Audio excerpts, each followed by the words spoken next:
হাসিনা যে বাংলাদেশের প্রতিরক্ষা ব্যবস্থা ভারতের কাছে বর্গা দিয়েছিল, তার বিনিময়ে সে এখানে ক্ষমতায় টিকেছিল, তার বিনিময়ে সকল ভাঙ্গারি জিনিসপত্র হাজার হাজার কোটি টাকা দিয়ে অন্যান্য রাষ্ট্রকে খুশি করেছে। এগুলো নিয়ে এখন তো আপনারা ন্যূনতম প্রতিবেদন করতে পারেন। এখন তো রাষ্ট্রের সেই সেন্সরশিপ নাই ভাই, আপনারা এখন করছেন না কেন? তা আপনাদের প্রতি বিনীত অনুরোধ, এই যে হাসিনা এই দুর্নীতিগুলো করেছে, এই দুর্নীতির মধ্য দিয়ে সে পুরো প্রতিরক্ষা ব্যবস্থা, এটা সর্বশেষ প্রমাণ আপনাদেরকে বলি, আপনারা গত 2-3 দিন আগেও মিডিয়ায় দেখেছেন, JF-17 যে যুদ্ধ বিমানটা বাংলাদেশ কিনতে চায়, সেখানেও ভারত বাধা দিচ্ছে। আসসালামু আলাইকুম প্রিয় সাংবাদিক ভাই ও বন্ধুরা, মূলত আমরা বিভিন্ন ইস্যুতেই আপনাদের সাথে কথা বলবার চেষ্টা করি। বাংলাদেশের মানুষ প্রত্যেকটা অনেক ব্যাপারে আমাদের নিজস্ব কিছু পর্যবেক্ষণ শুনতে চান, বুঝতে চান আপনাদের সহায়তায়। কিন্তু এই মাইলস্টোন ট্র্যাজেডি নিয়ে কথা বলবার মতো আসলেই কোনো শক্তি আমাদের নাই। মানে ভয়াবহ ট্রমা, এবং এই জুলাইয়ের মধ্যে আমাদের আবার এরকম একটা জুলাই আমাদের জীবনে চলে আসলো। মানে আমরা এটা ভিডিওটা আমরা দেখে শেষ করতে পারি না, যে একটা ছোট বাচ্চা সারা পোড়া শরীর নিয়ে ছুটে যাচ্ছে সাহায্যের জন্য, এবং একটা ভয়াবহ প্রজন্ম আমরা তৈরি হয়েছি। আমাদের দুনিয়ায় যে কেউ মরে গেল, তার আগে আমাদের ফোন ভিডিও থেকে ভিডিও করতে হবে। একজন মরে যাক, জীবন চলে যাক, তাকে সবার আগে তাকে সেভ করা, তাকে সাহায্য করা যে আমার দায়িত্ব, এই দায়িত্বটা ভুলে সবার আগে আমাদের দায়িত্ব বানিয়ে নিয়েছে আমাদের ভিডিও করতে হবে। আমি খুব আমরা নিতে পারছিলাম না যে এই বাচ্চাটা যেটুকুন পথ হেঁটে গেল, সে হেঁটে গেল কীভাবে? আশেপাশে তো অনেক লোক ছিল, ওর তো কোলে করে নিয়ে দৌড়ানোর কথা কারো, কিন্তু ও হেঁটে যাচ্ছে। মানে আপনি ভাবেন আমরা কী জেনারেশন হচ্ছি, আমরা কী তৈরি করতেছি।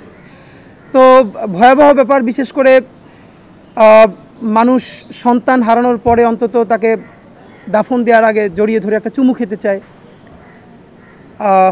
লাশগুলোর যে চেহারা হয়েছে, চুমু খাওয়া তো দূরের কথা, অনেকগুলো লাশকে ডিএনএ স্যাম্পলিংয়ের মাধ্যমে ঠিকই করা যাচ্ছে না।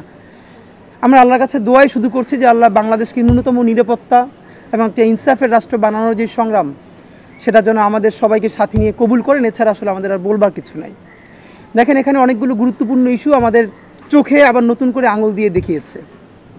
গত 1 বছর ধরে এই মাইলস্টোন ট্র্যাজেডি আমাদেরকে যেটা দেখাচ্ছে, আপনারা অনেকে খেয়াল করবেন যে আমরা প্রতিটা ঘটনা থেকে যে কোনো শিক্ষা নেই না, এটাই আমাদের জীবনে ভয়াবহ বিপর্যয় ডেকে আনে।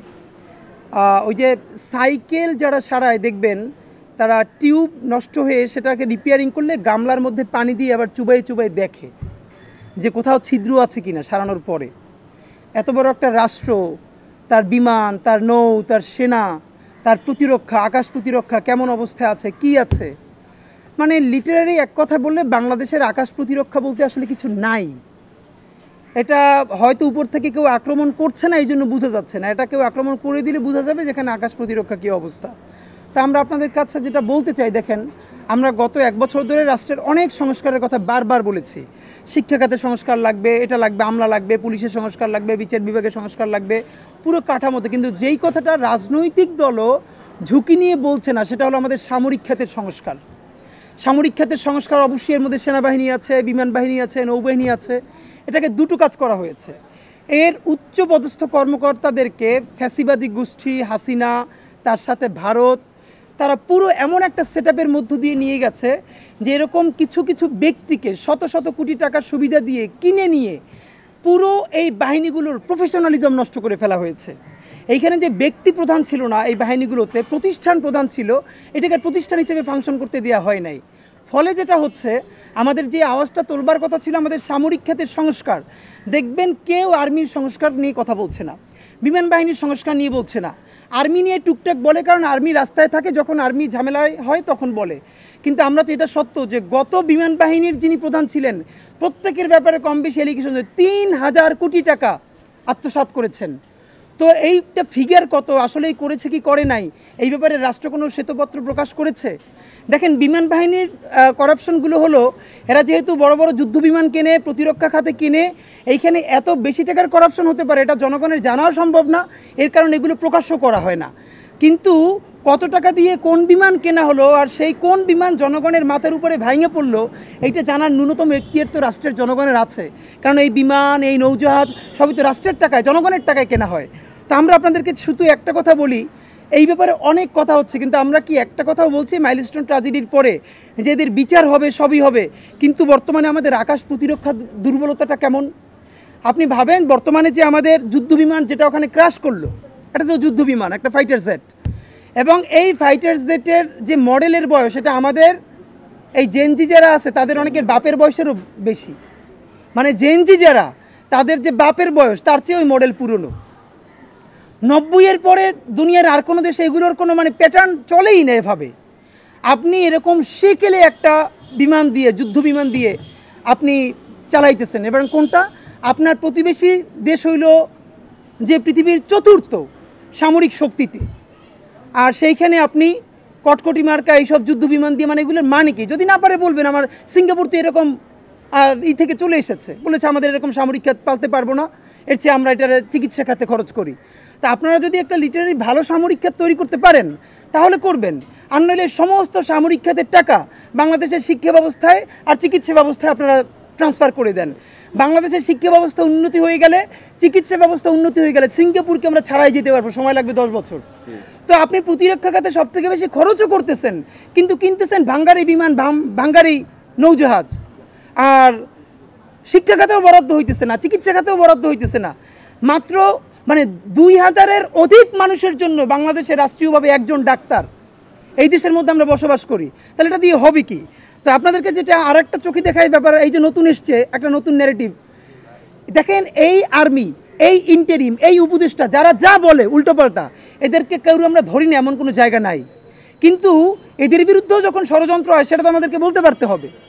একটা ব্যাপার হলো, এই যে হাসিনার উন্নয়ন বলে বাংলাদেশে যা গিলানো হয়েছিল 16 বছর ধরে, এই পদ্মা সেতুর উন্নয়ন, আমাদের রূপপুর, আমাদের স্যাটেলাইট, দেখেন স্যাটেলাইট করেছে বাপের নামে, সেই স্যাটেলাইটের 1 পয়সার উপকার বাংলাদেশে পেয়েছে কিনা আপনারা মূলধারার মিডিয়া গত 1 বছরও কি সেটার একটা প্রতিবেদন করেছেন? যে কত হাজার কোটি টাকা খরচ করে স্যাটেলাইট পাঠানো হয়েছিল, সেটার মেয়াদ কত বছর আর কতদিন চলবে, সেই স্যাটেলাইট থেকে আমরা আসলে কয় টাকা রিটার্ন পেয়েছি? বলেছিল বিদেশেও ভাড়া দিবে, কোথায় ভাড়া দিয়েছে? এমনভাবে করাপশন তারা শিখেছে, শিখলে আসলে আওয়ামী লীগের মতোই শিখতে হয় করাপশন। এই জন্য তো বিএনপি আসলে করাপশন করেও পারবে না, ওই বুদ্ধিও নাই, এর চেয়ে তার হেদায়েতের পথে থাকাই ভালো। আওয়ামী লীগ এমন করাপশন করছে, পয়সাপাতি পাঠাই দিছে চাঁদের দেশে, এখন আপনি এটা তদন্ত করতে তো চাঁদের দেশে আর একটা কমিটি পাঠান লাগবে, যাইতেও পারবে না, তো দুর্নীতি ধরতেও পারবে না। মানে এটার দুর্নীতিরে এটার স্মার্টনেসের সর্বোচ্চ পর্যায়ে পাঠাই দিছে। তা আমাদের যেটা প্রশ্ন, হাসিনা এইসব ইনফ্রাস্ট্রাকচার ডেভেলপমেন্ট যে দেখাইছে, কিন্তু ভয়াবহভাবে বাংলাদেশে দেখেন গত 16 বছরে প্রতিরক্ষা বিমান কয়টা কেনা হয়েছে এবং কোন মডেলের কেনা হয়েছে, কোন দেশ থেকে কেনা হয়েছে? একটা মাত্র মিডিয়া আমরা গত 1 বছরে দেখেছি, সম্ভবত এনটিভি না কারা, একটা সাহস নিয়ে প্রতিবেদন করেছিলেন যে বাংলাদেশের প্রতিরক্ষার অবস্থা এখন কি। আমরা তো আপনাদের সবার কাছে প্রত্যাশা করেছিলাম হাসিনা যে বাংলাদেশের প্রতিরক্ষা ব্যবস্থা ভারতের কাছে বর্গা দিয়েছিল, তার বিনিময়ে সে এখানে ক্ষমতায় টিকেছিল, তার বিনিময়ে সকল ভাঙ্গারি জিনিসপত্র হাজার হাজার কোটি টাকা দিয়ে অন্যান্য রাষ্ট্রকে খুশি করেছে। এগুলো নিয়ে এখন তো আপনারা ন্যূনতম প্রতিবেদন করতে পারেন, এখন তো রাষ্ট্রের সেই সেন্সরশিপ নাই ভাই, আপনারা এখন করছেন না কেন? তা আপনাদের প্রতি বিনীত অনুরোধ, এই যে হাসিনা এই দুর্নীতিগুলো করেছে, এই দুর্নীতির মধ্য দিয়ে সে পুরো প্রতিরক্ষা ব্যবস্থা, এটা সর্বশেষ প্রমাণ আপনাদেরকে বলি, আপনারা গত 2-3 দিন আগেও মিডিয়ায় দেখেছেন, JF-17 যেই যুদ্ধ বিমানটা বাংলাদেশ কিনতে চায় সেখানেও ভারত বাধা দিচ্ছে।